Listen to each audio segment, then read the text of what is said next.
नमस्कार दोस्तों, हरिओम, जय गुरुदेव। प्रिय मित्रों, आज से एक नेक कार्य की शुरुआत हो रही है, एक शुभ कार्य की शुरुआत हो रही है।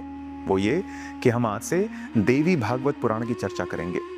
अब सवाल ये आता है कि हमने इतने पुराणों में सिर्फ देवी भागवत पुराण को ही क्यों चुना? वो इसलिए क्योंकि देवी सबसे प्रमुख है। जैसे आपके माता पिता में माँ सबसे प्रमुख है, उसी तरह ब्रह्मा विष्णु महेश में माँ जगत जननी सबसे प्रमुख है। मित्रों, देवी भागवत की चर्चा करने से पहले हम देवताओं को नमन करेंगे। अपनी आंखें बंद कर लें। नारायण नमस्कृत्य नरं चैव नरोत्तमं देवीं सरस्वतीं व्यासं ततो जयमुदीरयेत्। मित्रों, ओम श्री मात्रे नमः। सबसे पहले हमने व्यासदेव जी को नमस्कार किया, जिन्होंने पुराणों की रचना की। उसके बाद भगवान नर नारायण को, और फिर माँ जगत जननी स्वयं उनका स्वरूप माँ सरस्वती को, जो हमें ये आने वाले वीडियो में हमें ज्ञान हमारे मन के भीतर डालेंगे। मित्रों, सभी पुराणों की शुरुआत, लगभग अधिक से ज्यादा पुराणों की शुरुआत होती है नैमिषारण्य से।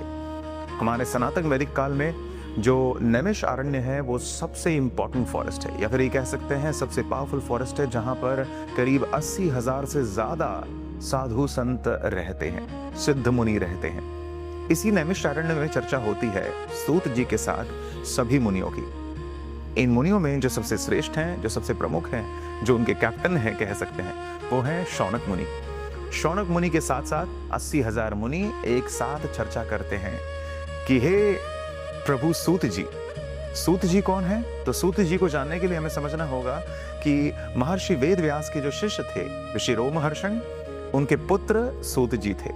रोमहर्षण के स्वर्गवास के बाद सारा ज्ञान का प्रतिपादन सूत जी को चला गया।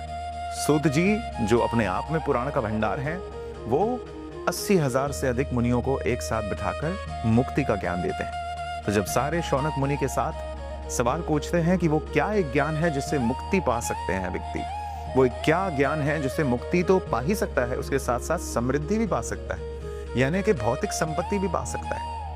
तो सूत जी बोले वो है देवी भागवत का ज्ञान, यानी जगत जननी महामाया का ज्ञान। दोस्तों, आपके रगों में जो शक्ति संचालन कर रही है, जिस शक्ति के जरिए आप सांस ले रहे हैं, वो शक्ति कोई और नहीं, वो महामाया भगवती गायत्री है, यानी कि जगत जननी स्वयं।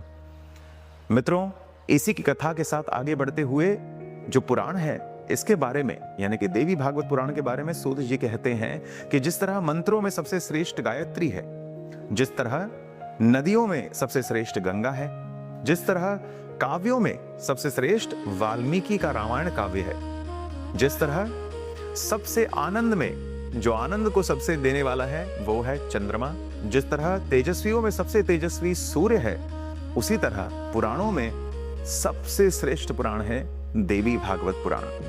मित्रों, ये भाषाओं को अलंकार की तरह समझना, कोई श्रेष्ठ, कोई नीचे, कोई ऊपर नहीं है।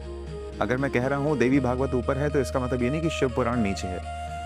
सबकी अपनी अपनी प्रधानता है, सबके अलग अलग कल्पों में। कुछ युग में देवी भागवत देवी प्रमुख है, कुछ युग में शिव प्रमुख है, कुछ युग में कृष्ण प्रमुख हैं, कहीं विष्णु प्रमुख हैं। हम इन चर्चाओं को इस तरीके से देखेंगे कि हम एक छोटे से जीव हैं, हमारी बुद्धि बहुत छोटी है, और इतना बड़ा ब्रह्मांड का ज्ञान हमारी बुद्धि में इतनी जल्दी नहीं आ सकता। उसके लिए हमें अपने मन को, अपनी बुद्धि को परिवर्तित करना होगा आध्यात्मिक तौर पे। तो इसी तरह देवी भागवत पुराण की चर्चा आरंभ करते हैं। धन्यवाद। मैं आपको अगले वीडियो में मिलता। हरिओम, जय गुरुदेव, श्री मात्रे नमः।